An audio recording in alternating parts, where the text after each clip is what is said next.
Hello friends, welcome to Jhansi kitchen ideas. ఈరోజు మన ఛానల్లో స్పెషల్ రెసిపీ వచ్చేసి కృష్ణాష్టమి సందర్భంగా కృష్ణుడికి ఎంతో ప్రీతికరమైనటువంటి అటుకులతో హెల్దీ అండ్ టేస్టీ లడ్డూలను చేసి చూపిస్తున్నానండి. ఈ లడ్డూలను చేసుకోవడం చాలా ఈజీ, అలాగే టేస్ట్ కూడా చాలా బాగుంటుంది. అయితే ఫ్రెండ్స్, ఇప్పుడు నేను చేసే ఈ రెసిపీ మీకు నచ్చితే ఒక లైక్ చేసి సబ్స్క్రైబ్ చేయండి. అలాగే పక్కన ఉన్న బెల్ సింబల్ని క్లిక్ చేయడం మర్చిపోకండి. ముందుగా దీనికోసం జల్లెడలో 1 కప్పు అటుకులను వేసుకుని జల్లించుకోవాలండి. ఈ విధంగా జల్లించుకోవడం వలన ఏమైనా డస్ట్ పార్టికల్స్ లాంటివి ఉంటే పోతాయి. ఇలా జల్లించుకున్న తర్వాత ఈ అటుకులు ఇలా క్రిస్పీగా ఉన్నాయో లేదో చెక్ చేసుకోవాలి. ఒకవేళ ఇలా క్రిస్పీగా లేకపోయినట్లయితే కొద్దిగా ఫ్రై చేసి తీసుకోండి. ఇప్పుడు ఈ అటుకులను మిక్సీ జార్లో వేసి కొంచెం రవ్వలాగా గ్రైండ్ చేసుకోవాలండి. ఈ విధంగా గ్రైండ్ చేసుకుంటే సరిపోతుంది. ఇప్పుడు దీన్ని కాసేపు పక్కన పెట్టుకుని ఇప్పుడు స్టవ్ పైన ఒక ప్యాన్ పెట్టి ఇప్పుడు ఇందులో 2 స్పూన్ల నెయ్యిని వేసుకోవాలి. ఇప్పుడు ఇందులో కొన్ని జీడిపప్పులను వేసి కొంచెం లైట్గా కలర్ చేంజ్ అయ్యేంత వరకు ఫ్రై చేయాలి. ఇలా కొంచెం ఫ్రై అయ్యాక ఇప్పుడు ఇందులో కొన్ని కిస్మిస్లను కూడా వేసుకుని ఫ్రై చేసుకోవాలి. ఈ విధంగా ఫ్రై చేశాక వీటిని తీసుకుని వేరే ఒక బౌల్లోకి తీసుకుందాం.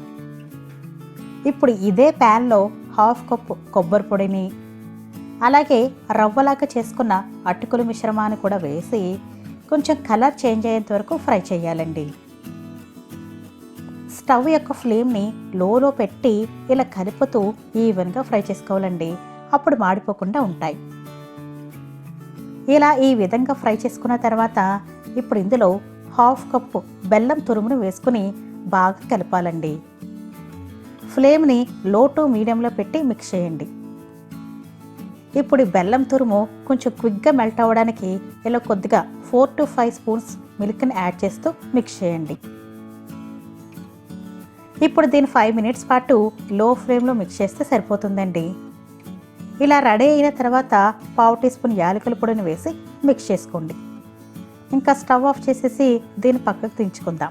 ఒకవేళ మీకు ఈ బెల్లం సరిగ్గా మెల్ట్ అవ్వడం లేదు అని అనిపిస్తే ఇది కాస్త చల్లారాక ఒకసారి మిక్సీ పట్టి తీసుకోండి.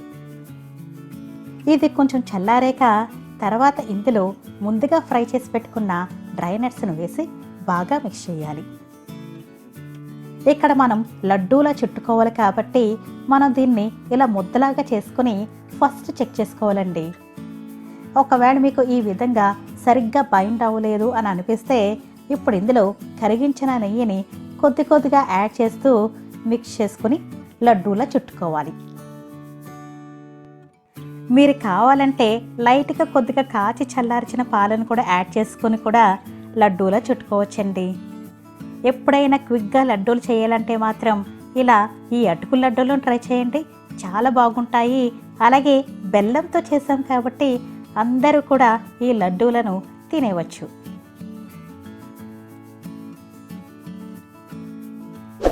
సో ఫ్రెండ్స్, ఈ వీడియో కనుక మీకు నచ్చితే లైక్ చేసి మీ ఫ్యామిలీ అండ్ ఫ్రెండ్స్తో షేర్ చేసుకోండి. అలాగే మీరు కానీ మా ఛానల్కి ఫస్ట్ టైం వచ్చి ఉంటే please subscribe to my channel.